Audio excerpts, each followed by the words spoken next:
It was a chilly November night when Tim and Sarah, a young couple, set off for their long-awaited cross-country trip. The two were eager to escape the city's chaos, their SUV packed with snacks, blankets, and an extensive playlist of road trip songs. They'd planned to drive through the night, relishing the idea of watching the sunrise from a mountaintop vista.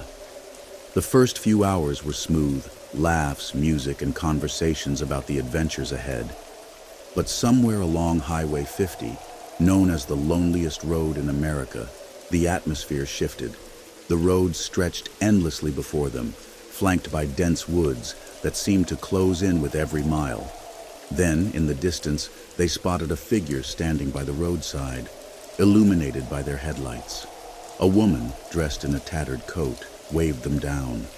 Her face was pale, her movements almost mechanical. Tim hesitated, his foot hovering over the brake. "We shouldn't stop," Sarah whispered, her voice tinged with unease. But compassion got the better of them.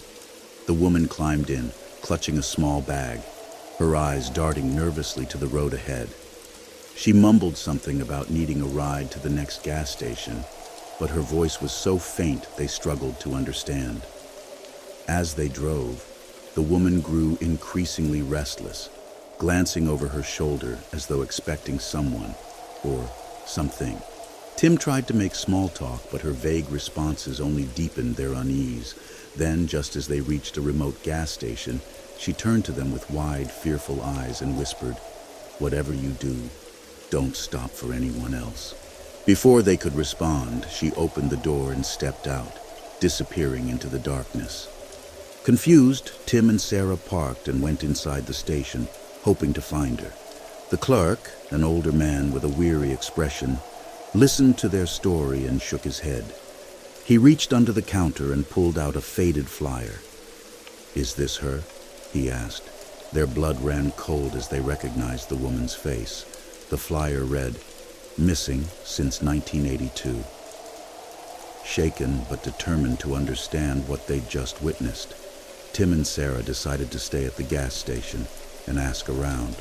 They spoke to a trucker who mentioned hearing similar stories from other drivers along that stretch of Highway 50. People see her, pick her up, and then she vanishes, always with a warning," he said, lighting a cigarette with trembling hands.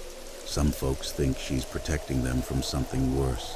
Unable to sleep, Sarah scoured the internet for any clues about the woman's identity.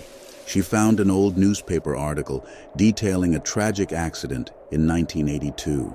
A young woman, traveling to visit family for Thanksgiving, had been hit by a truck on that very road. Witnesses reported she'd been trying to flag down passing cars for help before the crash. Her body was never recovered. Tim and Sarah couldn't shake the feeling that the woman's warning was more than just a ghostly echo of her final moments. What could have happened if they had ignored her advice? As dawn broke, they decided to leave, the eerie events of the night etched permanently into their minds. Every time they drive past a hitchhiker now, they think of her pale face and those haunting last words, "Don't stop for anyone else."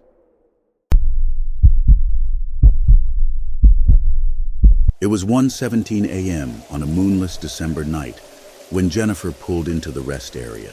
She'd been driving for 12 hours straight, heading from Boston to her new assignment in Miami.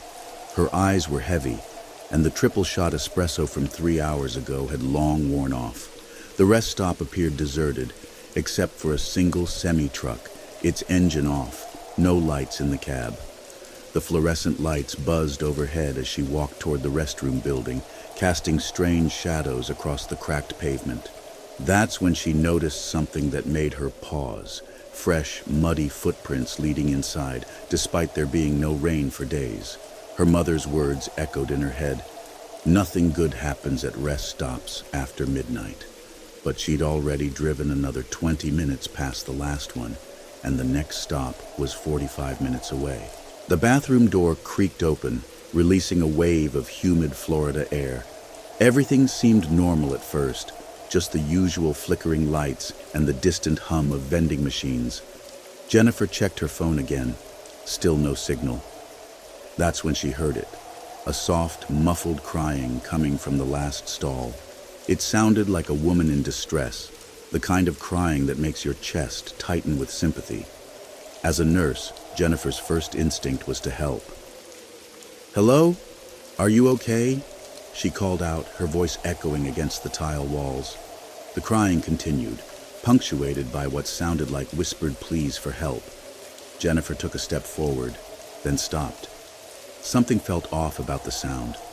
It was too regular, almost like a recording. That's when her blood ran cold. The sound of heavy boots scraping against tile came not from the crying stall, but from the maintenance room behind her. In that moment, everything clicked into place. The muddy footprints leading in but not out. The dark semi-truck, the too perfect crying sound. Jennifer's medical training kicked in, flooding her body with adrenaline. She didn't wait to see who was wearing those boots.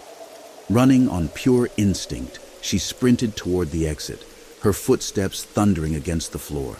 Behind her, she heard not one, but two sets of footsteps giving chase.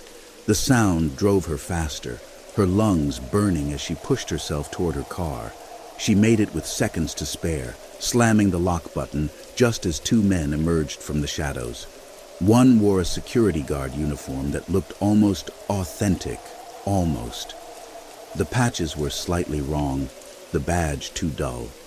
The other was dressed as a truck driver, carrying what appeared to be zip ties and a cloth that would later test positive for chloroform. When Jennifer reported the incident to the Georgia State Police, Detective Sarah Chen recognized the pattern immediately. Over the past 3 years, 7 women had gone missing from rest stops along I-95, all between midnight and 3 a.m. The perpetrators used the same technique each time. One would play distressing audio from a hidden speaker to lure Good Samaritans, while the other waited to ambush them. The police had been building a case for months, but they lacked solid evidence. Until Jennifer. Her detailed nurse's training helped her notice crucial details. The fake security guards' uniform inconsistencies, the specific model of boots they wore, even the make and model of the speaker they'd hidden in the bathroom stall. 2 months after Jennifer's escape, police arrested James Cooper and Michael Reeves. Cooper had worked as a real security guard at various rest stops until he was fired for inappropriate behavior. Reeves was a long-haul trucker with a history of domestic violence. In their storage unit, police found items belonging to 3 of the missing women, Sarah Thompson, Maria Garcia, and Lisa Chen. They also discovered detailed maps marking every rest stop from Maine to Florida, with chilling notes about optimal hunting grounds and shift change blind spots. To this day, the other 4 women, Rachel Weber, Amanda Jones, Kimberly Ross, and Diana Martinez, no relation to Jennifer, have never been found. Cooper and Reeves maintain their silence about these victims, despite being sentenced to multiple life terms. The rest stop where Jennifer stopped that night is still open, though it's now staffed 24/7 and equipped with emergency call boxes and security cameras. But ask any trucker or late-night driver who knows the story. They'll tell you that sometimes, on quiet nights, you can still hear crying coming from the last stall. And now they know better than to investigate alone. David Chen's GPS was supposed to be taking him home from Penn State University for Christmas break. Instead, on December 22, 2019, it led him down an unmarked road in rural Pennsylvania, a decision that would force him to question everything he thought he knew about human nature. The trouble started when a massive snowstorm forced Interstate 80 to close. David's navigation app suggested an alternate route through Lancaster County's back roads. At first, he welcomed the adventure. Growing up in suburban Philadelphia hadn't prepared him for the austere beauty of Amish country in winter. The snow-laden trees formed dark tunnels over the narrow roads, and his 2016 Corolla's headlights seemed to be swallowed by the darkness. That's when his car started making the noise. It began as a slight rattling, then grew into an ominous knocking that even the radio couldn't drown out. The temperature gauge crept into the red zone, and steam began seeping from under the hood. Through the thickly falling snow, David spotted what looked like salvation, a farmhouse with lights glowing warmly in its windows. He pulled into the gravel driveway, noticing how the fresh snow showed no tire tracks or footprints. The two-story house looked like something from a Norman Rockwell painting. White clapboard siding, green shutters, and Christmas lights twinkling in the windows. The porch light flickered on as he approached, and the door opened before he could knock. An elderly couple stood in the doorway. Harold and Martha Wilson, they introduced themselves.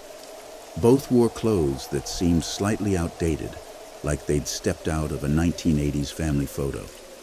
Harold's sweater vest had a subtle layer of dust on the shoulders, and Martha's floral dress seemed stiff, as if it hadn't been worn in years. "No cell service out here," Harold said, his smile not quite reaching his eyes. "But we've got a landline you can use to call a tow truck." Inside, the house was immaculately clean. Too clean, David would later recall. Family photos lined the walls, but something was off about them. In every picture, the faces were somehow blurred or obscured, as if someone had deliberately smudged them. The calendar on the wall read December 1985, and despite the Christmas decorations, there wasn't a single modern item in sight. Martha insisted David warm up in the living room while Harold went to find the phone. "You must be hungry," she said, her voice carrying an odd echo. "I just made a pot roast. Why don't you stay for dinner?" That's when David noticed the details that would save his life. A thick layer of dust covered everything except the kitchen knives, which gleamed under the fluorescent lights. The television was playing a news broadcast from 1985. And most disturbing of all, there was a college ID card partially hidden under the sofa. He caught a glimpse of the name, Michael Thompson, fall semester 2019. David's blood ran cold as he remembered the missing persons report he'd seen shared on Facebook just weeks earlier. Michael Thompson, a junior from Ohio State, had disappeared while driving home for Thanksgiving break. The last ping from his cell phone had come from somewhere in rural Pennsylvania. "The phone line seems to be dead," Harold called from the kitchen, his voice carrying an unnatural resonance. "But Martha's right. You should stay for dinner. We insist." David's instincts screamed danger. He made an excuse about checking his car's engine, trying to keep his voice steady. As he stood, he noticed more ID cards scattered beneath the china cabinet, at least a dozen of them, all belonging to college students, all reported missing over the past 3 decades. Martha's face changed as he moved toward the door, her grandmotherly smile transforming into something inhuman. Harold appeared in the kitchen doorway, holding what looked like a butcher's cleaver. Their movements were too fluid, too coordinated, like predators who had played out this scene many times before. David ran. Behind him, he heard their laughter change from warm to maniacal, echoing through the house in a way that defied physics. He made it to his car just as the porch lights began to flicker violently. Through his rearview mirror, he saw Harold and Martha standing on the porch, their forms seeming to shift and distort in the darkness. When state police investigated the next day, they found nothing but an abandoned, derelict farmhouse that had been empty for decades. But inside, they discovered something chilling, a hidden room in the basement containing dozens of college ID cards, driver's licenses, and personal belongings dating back to 1985. Each item belonged to a student who had disappeared while driving home from college. The case remains open. Every year, particularly around college breaks, the Pennsylvania State Police receive reports of a mysterious farmhouse that appears to stranded drivers in snowstorms. The descriptions are always the same: an elderly couple, outdated decor, and blurred family photos. By the time police arrive, the house has vanished, leaving nothing but empty fields and unanswered questions. David Chen transferred to Temple University the next semester, choosing to live at home and commute to class. He refuses to drive on back roads at night, and he's thrown away every GPS device he owned. But sometimes, on snowy nights, he says he still gets phone calls from an unknown number. When he answers, he hears only static, and beneath it, the sound of Martha Wilson's voice inviting him to stay for dinner.